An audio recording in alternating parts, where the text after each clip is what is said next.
Court number 4 में उस दिन फैसला सुनाया जाना था। लगभग 6 महीने से चल रहे इस चर्चित केस को देखने के लिए अदालत खचाखच भरी हुई थी। सामने जज अशोक मेहरा अपनी कुर्सी पर बैठे फाइल के आखिरी पन्ने पलट रहे थे।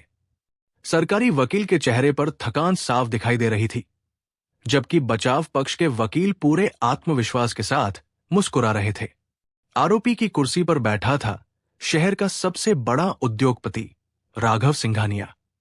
उसके चेहरे पर ऐसा सुकून था जैसे उसे पहले से पता हो कि कुछ ही मिनटों में वह बरी होने वाला है। जज ने हथौड़ा उठाया। अगर दोनों पक्ष अपनी अंतिम बात कह चुके हैं तो अदालत फैसला सुनाने की प्रक्रिया शुरू करती है। इतना सुनते ही अदालत का दरवाजा जोर से खुला। सभी की नजर उधर घूम गई। करीब 70 साल का एक दुबला-पतला बूढ़ा हाथ में पुराना कपड़े का थैला लिए धीरे धीरे अंदर आया।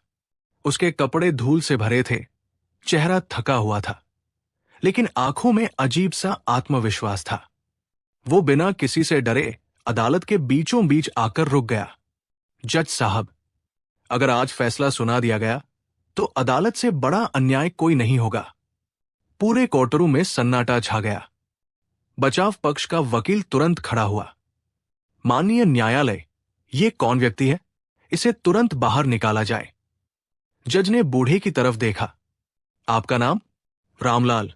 इस केस से आपका क्या संबंध है? रामलाल ने बिना हड़बड़ाए जवाब दिया। इतना संबंध है कि अगर मैं आज भी चुप रहा तो मेरी पूरी जिंदगी बेकार हो जाएगी। राघव सिंघानिया पहली बार असहज हुआ। उसने ध्यान से बूढ़े का चेहरा देखा। कुछ सेकंड तक वो उसे पहचानने की कोशिश करता रहा। अचानक उसके चेहरे का रंग हल्का सा उड़ गया। उसने अपने वकील से बहुत धीमी आवाज में कहा, इसे यहां नहीं आना चाहिए था। वकील चौंक गया। आप जानते हैं इसे? राघव ने तुरंत खुद को संभाल लिया। नहीं, लेकिन उसके माथे पर पसीने की एक बूंद साफ दिखाई दे चुकी थी। सरकारी वकील ने जज से कहा, माननीय न्यायालय, अगर यह व्यक्ति इस मामले से जुड़ी कोई महत्वपूर्ण जानकारी रखता है तो अदालत को इसे सुनना चाहिए। बचाव पक्ष ने तुरंत विरोध किया। ये अदालत है, सड़क नहीं। कोई भी उठकर कुछ भी कह देगा तो न्याय व्यवस्था का क्या होगा? जज कुछ पल तक दोनों पक्षों की बातें सुनते रहे। फिर उन्होंने रामलाल से पूछा, क्या आपके पास ऐसा कोई कारण है जिसकी वजह से अदालत फैसला रोक दे? रामलाल ने अपना थैला थोड़ा कसकर पकड़ लिया। कारण भी है और सबूत भी। ये सुनते ही अदालत में फिर हलचल मच गई।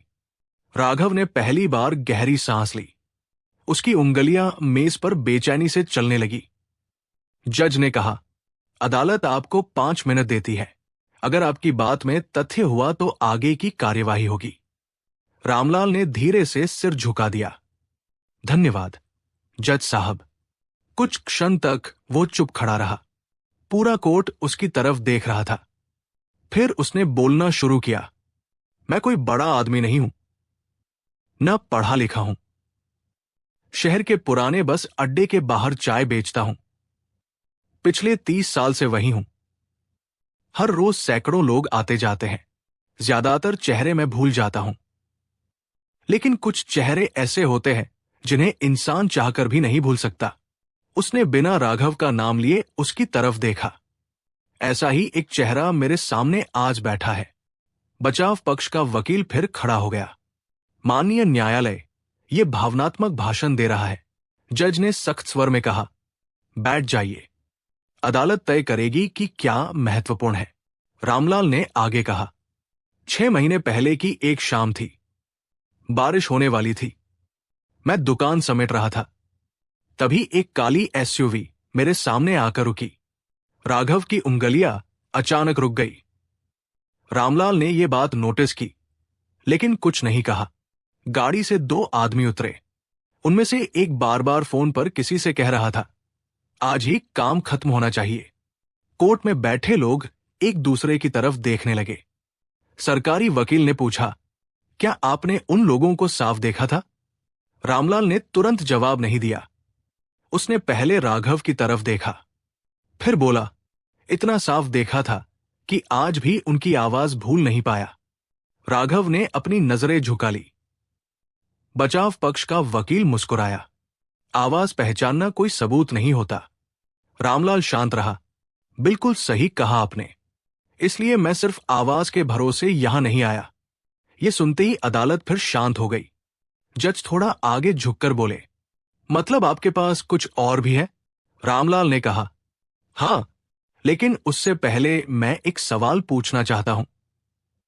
जज ने अनुमति दे दी। रामलाल ने सीधे राघव की तरफ देखा। अगर आपने मुझे कभी नहीं देखा, तो मुझे देखते ही आपका चेहरा क्यों बदल गया? ये सवाल सुनते ही पूरा कोर्ट राघव की तरफ देखने लगा। राघव ने तुरंत खुद को संभाला। मैं समझा नहीं। रामलाल हल्का सा मुस्कुराया। समझ गए हैं, बस मान नहीं रहे। बचाव पक्ष ने फिर आपत्ति की। ये अदालत में मनोवैज्ञानिक खेल खेल रहा है। जज ने कहा, आपत्ति दर्ज की जाती है, लेकिन गवाह अपनी बात जारी रखे। रामलाल ने अपना पुराना थैला मेज पर रख दिया। उसकी गांठ खोलने में उसे कुछ सेकंड लगे। अदालत में मौजूद हर व्यक्ति की नजर उसी थैले पर टिक गई। राघव अब बिल्कुल शांत नहीं था। उसने अपने वकील से धीरे से कहा, अगर उसने वो चीज बचाकर रखी है, तो मामला बहुत खराब हो सकता है। वकील ने फुसफुसाकर पूछा, कौन सी चीज? राघव ने कोई जवाब नहीं दिया। उधर रामलाल ने थैले के अंदर हाथ डाला। उसने कुछ बाहर निकाला, लेकिन अपनी मुट्ठी बंद रखी। जज साहब, उसने धीमी लेकिन साफ आवाज में कहा, इस मुट्ठी में ऐसी चीज है जिसे देखने के बाद या तो मैं झूठा साबित हो जाऊंगा, या फिर इस केस की पूरी दिशा बदल जाएगी। कोर्ट में फिर वैसी ही खामोशी छा गई जैसी फैसला सुनाने से ठीक पहले थी। रामलाल ने धीरे धीरे अपनी बंद मुट्ठी मेज की ओर बढ़ाई, और ठीक उसी पल राघव सिंघानिया की आंखों में पहली बार साफ डर दिखाई दिया। रामलाल की बंद मुट्ठी पर पूरे कोर्ट की नजरें टिक गई थी। किसी की हिम्मत नहीं हो रही थी कि सांस भी जोर से ले। जज अशोक मेहरा ने धीमे स्वर में कहा, रामलाल, अब अदालत को इंतजार मत कराइए। रामलाल ने अपनी मुट्ठी धीरे धीरे खोली। उसकी हथेली पर एक छोटी सी धातु की चाबी रखी थी। पूरा कोर्ट कुछ पल के लिए हैरान रह गया। बचाव पक्ष का वकील हंस पड़ा। माननीय न्यायालय, क्या इसी चाबी के लिए पूरी सुनवाई रोकी गई है? अदालत में कुछ लोगों के चेहरे पर भी निराशा दिखाई दी। सबको लगा था कि कोई बड़ा सबूत सामने आएगा, लेकिन रामलाल बिल्कुल शांत था। उसने चाबी उठाकर कहा, यह चाबी अपने आप में सबूत नहीं है, लेकिन ये उस सच का दरवाजा खोलती है जिसे 6 महीने से बंद रखा गया है।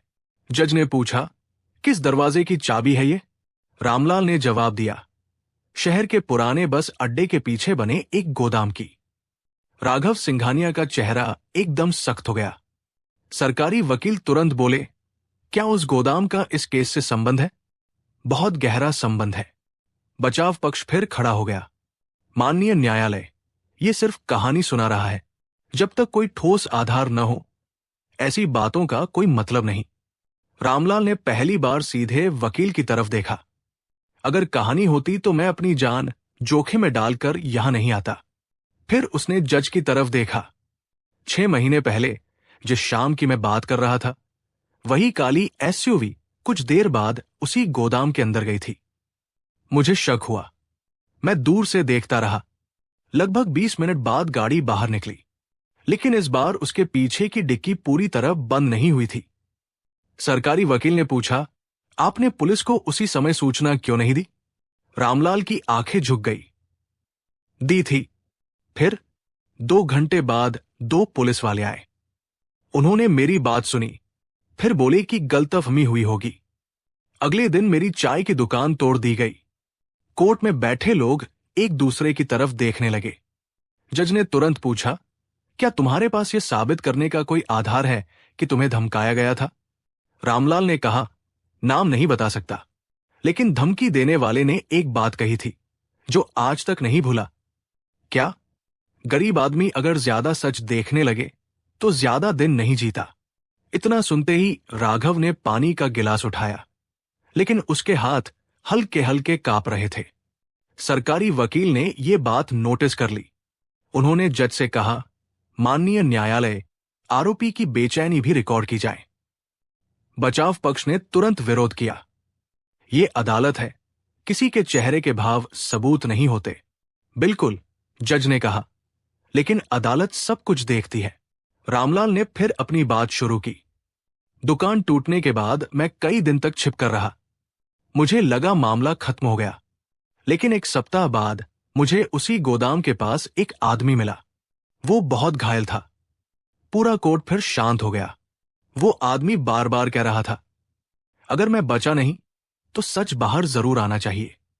सरकारी वकील ने उत्सुकता से पूछा, वो आदमी कौन था? रामलाल कुछ पल चुप रहा। उसका नाम मैं अभी नहीं बताऊंगा। बचाव पक्ष मुस्कुराया। क्यों? क्योंकि ऐसा कोई आदमी था ही नहीं। रामलाल ने बिना गुस्सा किए कहा, नहीं, क्योंकि अगर मैंने अभी उसका नाम ले लिया तो शायद वो आज रात भी जिंदा न बचे। ये सुनते ही अदालत में फिर हलचल मच गई। जज ने हथौड़ा बजाया, शांति बनाए रखिए। फिर उन्होंने गंभीर स्वर में पूछा, क्या वो व्यक्ति अभी जीवित है? रामलाल ने धीरे से सिर हिला दिया। हां, लेकिन बहुत डरा हुआ है। सरकारी वकील बोले, क्या वो अदालत में गवाही देगा? देगा, अगर अदालत पहले उसे सुरक्षा दे। राघव के वकील ने व्यंग्य से कहा, हर नई बात के साथ नई कहानी बन रही है। रामलाल ने तुरंत जवाब दिया, कहानी बनाना आसान है साहब, 6 महीने तक डर के साथ जीना आसान नहीं। यह सुनकर कोर्ट में बैठे कई लोगों के चेहरे गंभीर हो गए। जज ने कुछ देर तक फाइल देखी, फिर बोले, रामलाल, तुम बार बार गोदाम की बात कर रहे हो। क्या उस जगह की तलाशी कभी हुई? नहीं। क्यों? क्योंकि तलाशी का आदेश कभी दिया ही नहीं गया। सरकारी वकील ने तुरंत कहा, माननीय न्यायालय, अगर ऐसा है तो उस गोदाम की तत्काल तलाशी आवश्यक है। बचाव पक्ष ने विरोध किया। सिर्फ एक अनजान व्यक्ति के बयान पर? रामलाल ने शांत आवाज में कहा, मैं सिर्फ बयान देने नहीं आया। उसने अपनी जेब से एक पुरानी मुड़ी तुड़ी रसीद निकाली। ये उसी गोदाम के किराए की रसीद है। सरकारी वकील ने रसीद हाथ में ली। उस पर तारीख वही थी जिस सप्ताह घटना हुई थी, लेकिन सबसे चौंकाने वाली बात आखिरी लाइन थी। किराएदार का नाम धुंधला था, मगर हस्ताक्षर साफ दिखाई दे रहे थे। सरकारी वकील ने रसीद देखते ही जज की तरफ देखा। उनके चेहरे का रंग बदल चुका था। उन्होंने धीरे से कहा, माननीय न्यायालय, अगर यह दस्तावेज असली है तो इस केस की दिशा सचमुच बदल सकती है। राघव सिंघानिया अब अपनी कुर्सी पर बिल्कुल सीधा बैठ गया था। उसकी नजर रसीद पर जमी थी। ऐसा लग रहा था जैसे वो उसे पहचान चुका हो। लेकिन अगली ही घड़ी उसने अपने वकील के कान में बहुत धीमी आवाज में सिर्फ एक वाक्य कहा, यह रसीद यहां तक पहुंची कैसे?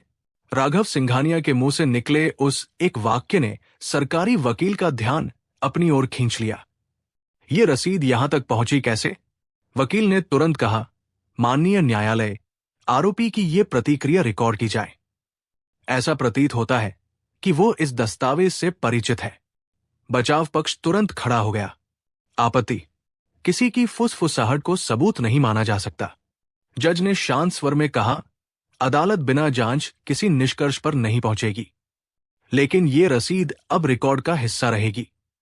रामलाल ने राहत की सांस ली। 6 महीने से जिस कागज को उसने अपनी जान से ज्यादा संभाल कर रखा था, वो आखिर अदालत की मेज तक पहुंच चुका था। जज ने पूछा, रामलाल, ये रसीद तुम्हें मिली कहां से? रामलाल ने जवाब दिया, मिली नहीं, मुझे सौंपी गई थी। किसने? रामलाल कुछ पल चुप रहा। पूरा कोर्ट फिर उसकी तरफ देखने लगा। जिस आदमी का मैंने जिक्र किया था, उसी ने। सरकारी वकील आगे बढ़े। क्या वो इस गोदाम में काम करता था? हां, लेकिन वो मालिक नहीं था। उसे सिर्फ ये कहा गया था कि जो कुछ भी अंदर हो रहा है उसके बारे में कभी किसी से बात मत करना। बचाव पक्ष ने फिर सवाल दागा, अगर वो इतना डरा हुआ था तो उसने पुलिस के पास जाने की बजाय तुम्हें ही क्यों चुना? रामलाल ने हल्की मुस्कान के साथ कहा, क्योंकि उसके अनुसार गरीब आदमी बिकता कम है, डरता ज्यादा है, और उसे भरोसा था कि मैं डरूंगा जरूर लेकिन सच बेचूंगा नहीं। कोर्ट में फिर कुछ पल की खामोशी छा गई। जज ने पूछा, उसने तुम्हें और क्या दिया था? रामलाल ने अपने थैले में हाथ डाला। इस बार उसने एक पुराना लिफाफा निकाला।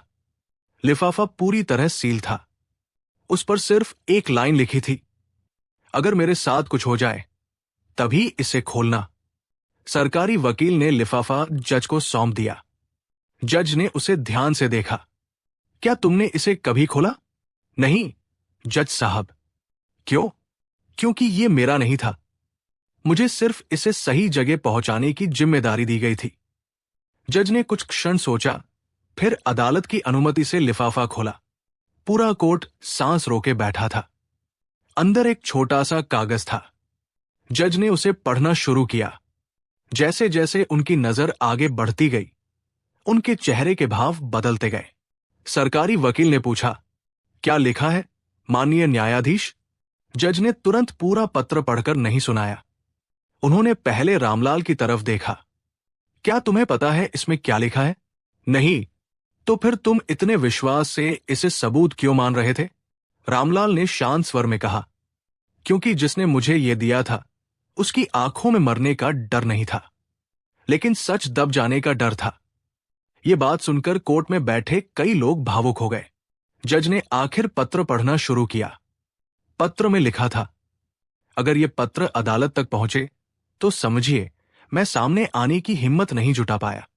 जिस रात घटना हुई उस रात गोदाम में जो लोग मौजूद थे उनमें से एक आदमी ऐसा था जिसे पूरा शहर सम्मान की नजर से देखता है, लेकिन वही इस पूरी साजिश का सबसे बड़ा चेहरा है।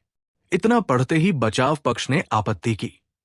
ये अज्ञात व्यक्ति का पत्र है, इसकी सत्यता सिद्ध नहीं हुई है। जज ने सिर हिलाया। आपकी आपत्ति उचित है, लेकिन इसकी जांच होगी। सरकारी वकील ने कहा, माननीय न्यायालय, अब यह स्पष्ट है कि इस केस में कई महत्वपूर्ण बातें जांच से बाहर रह गई। राघव अब तक बिल्कुल चुप बैठा था, लेकिन उसकी उंगलियां लगातार कुर्सी के हत्थे पर चल रही थी। रामलाल ने पहली बार सीधे उसकी तरफ देखकर कहा, राघव बाबू, 6 महीने पहले भी मैंने आपको एक बात कही थी। राघव ने चौंक कर उसकी तरफ देखा। मैंने कहा था, सच जितना देर से बाहर आता है उतनी ही ऊंची आवाज में बोलता है। राघव ने पहली बार जवाब दिया, मैं नहीं जानता तुम क्या साबित करना चाहते हो। रामलाल ने बिना गुस्सा किए कहा, मैं कुछ साबित नहीं करना चाहता। मैं सिर्फ इतना चाहता हूं कि अदालत वहां तक पहुंचे जहां अब तक कोई पहुंचना ही नहीं चाहता था। जज ने तुरंत आदेश दिया, इस अदालत की कार्यवाही यही स्थगित की जाती है। पुलिस की विशेष टीम आज ही पुराने गोदाम को सील करेगी और उसकी पूरी तलाशी ली जाएगी। साथ ही इस पत्र की फोरेंसिक जांच और रसीद की सत्यता की भी जांच होगी। अगली सुनवाई में जांच रिपोर्ट अदालत के सामने पेश की जाएगी। हथौड़ा बजा। सुनवाई समाप्त हो गई। जैसे ही पुलिस राघव को बाहर ले जाने लगी, वो एक पल के लिए रुका। उसने पीछे मुड़कर रामलाल की तरफ देखा। दोनों की नजरें मिली। राघव के चेहरे पर पहली बार घबराहट साफ दिखाई दे रही थी। वो धीमे से बोला, तुम्हें अंदाजा भी नहीं है तुमने किसके खिलाफ लड़ाई शुरू की है। रामलाल ने बिना एक कदम पीछे हटे जवाब दिया, गलत आदमी से नहीं, गलत काम से लड़ रहा हूं। राघव कुछ नहीं बोला। उसे पुलिस बाहर ले गई, लेकिन अदालत से निकलते समय उसकी नजर एक बार फिर उस पुराने थैले पर पड़ी, मानो उसे अभी भी डर हो कि उसमें ऐसा कुछ बाकी है जो उसकी पूरी दुनिया उजाड़ सकता है। पुराने गोदाम के बाहर पुलिस की कई गाड़ियां खड़ी थी। अदालत के आदेश के बाद पूरे इलाके को घेर लिया गया था। गोदाम का बड़ा लोहे का ताला जंग से भरा हुआ था। इंस्पेक्टर ने रामलाल की तरफ देखा। यही है वो जगह? रामलाल ने बिना कुछ कहे अपनी जेब से वही छोटी सी चाबी निकाली और ताले में लगा दी। एक हल्की सी आवाज आई।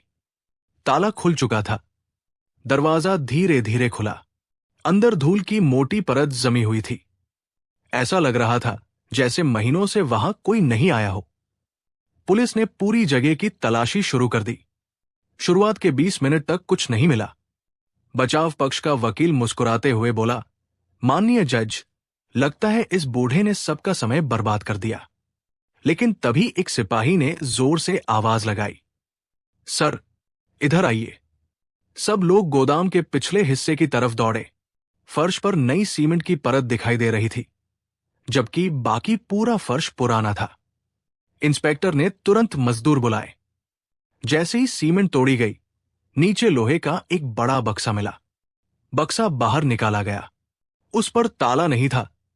जब उसे खोला गया तो अंदर कई फाइलें, कुछ हार्ड डिस्क, एक डायरी और नकद लेन देन के दस्तावेज रखे थे। सरकारी वकील ने एक एक फाइल देखनी शुरू की। कुछ ही मिनटों में उनके चेहरे का रंग बदल गया। माननीय न्यायालय, यही वो रिकॉर्ड है जिसे महीनों से ढूंढा जा रहा था। डायरी के हर पन्ने पर करोड़ों रुपए के अवैध भुगतान का हिसाब लिखा था। कई अधिकारियों के नाम थे, कई कंपनियों के नाम थे, और सबसे आखिरी पन्ने पर एक हस्ताक्षर था, राघव सिंघानिया। पूरा गोदाम खामोश हो गया। 2 दिन बाद फिर अदालत में सुनवाई शुरू हुई। इस बार माहौल पहले जैसा नहीं था। राघव के चेहरे से आत्मविश्वास गायब था। सरकारी वकील ने सारे दस्तावेज अदालत में पेश किए। फॉरेंसिक रिपोर्ट भी आ चुकी थी। रसीद असली थी, डायरी के हस्ताक्षर असली थे, हार्ड डिस्क का डेटा भी मिटाया नहीं गया था। उसमें कंपनी के अंदर की रिकॉर्डिंग और वित्तीय दस्तावेज मौजूद थे।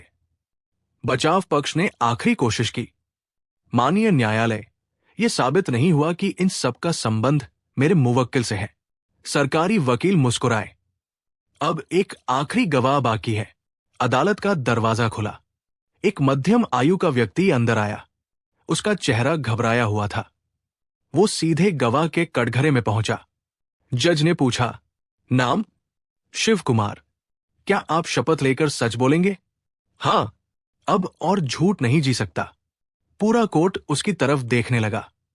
शिव कुमार बोला, मैं उसी गोदाम का देखरेख करने वाला कर्मचारी था। जो कुछ वहां छिपाया गया वो मेरे सामने हुआ। मुझे पैसे देकर चुप रहने को कहा गया। जब मैंने मना किया तो जान से मारने की धमकी मिली। सरकारी वकील ने पूछा, क्या अदालत में मौजूद किसी व्यक्ति को पहचानते हैं? शिव कुमार ने बिना एक पल गवाए अपनी उंगली राघव सिंघानिया की तरफ उठा दी।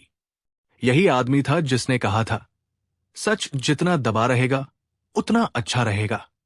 कोर्ट में सन्नाटा छा गया। राघव पहली बार अपनी कुर्सी से उठ खड़ा हुआ। ये झूठ बोल रहा है, जज ने सख्त आवाज में कहा। बैठ जाइए। राघव बैठ गया। सरकारी वकील ने सारे सबूत एक साथ अदालत के सामने रख दिए। अब बचाव पक्ष के पास कहने के लिए बहुत कम बचा था। करीब आधे घंटे की बहस के बाद जज ने फैसला लिखना शुरू किया। पूरा कोर्ट सांस रोके बैठा था। कुछ मिनट बाद जज ने फैसला पढ़ना शुरू किया। अदालत के सामने प्रस्तुत दस्तावेजों, गवाहों के बयानों और फोरेंसिक रिपोर्ट के आधार पर यह सिद्ध होता है कि आरोपी ने सबूत छिपाने, जांच को प्रभावित करने और अपराध से जुड़े महत्वपूर्ण तथ्यों को दबाने का प्रयास किया। राघव ने सिर झुका लिया। जज ने आगे कहा, कानून की नजर में व्यक्ति की पहचान उसकी दौलत से नहीं, उसके कर्मों से होती है। इसलिए अदालत आरोपी राघव सिंघानिया को दोषी ठहराती है और कानून के अनुसार सजा सुनाती है। हथौड़ा बजा। फैसला हो चुका था। अदालत से बाहर निकलते समय पुलिस राघव को ले जा रही थी। वो अचानक रुका। उसने पीछे मुड़कर रामलाल की तरफ देखा। अगर तुम उस दिन चुप रहते तो आज मैं आजाद होता, रामलाल ने शांत स्वर में कहा। और अगर मैं चुप रहता तो सारी उम्र खुद की नजरों में कैदी रहता। राघव के पास इसका कोई जवाब नहीं था। वो पुलिस के साथ चला गया। सरकारी वकील रामलाल के पास आए। बाबा, आपने बहुत बड़ा काम किया है। रामलाल हल्का सा मुस्कुराया। मैंने कुछ बड़ा नहीं किया साहब, बस देर से सही सच का साथ दिया। वो अपना पुराना थैला उठाकर अदालत की सीढ़ियों से नीचे उतरने लगा। बाहर वही चाय वाला ठेला उसका इंतजार कर रहा था। उसने धीरे से केतली उठाई और मुस्कुराते हुए कहा, चलो आज फिर मेहनत की कमाई से चाय बेचेंगे। उसे किसी इनाम की जरूरत नहीं थी, क्योंकि उसके लिए सबसे बड़ा इनाम यही था कि सच हार नहीं पाया। दुनिया में पैसे की ताकत बहुत बड़ी हो सकती है, लेकिन सच बोलने का साहस उससे भी बड़ा होता है। देर हो सकती है मुश्किलें आ सकती हैं, लोग साथ छोड़ सकते हैं, लेकिन अगर इंसान अपनी ईमानदारी नहीं छोड़ता तो एक दिन न्याय जरूर उसके दरवाजे तक पहुंचता है।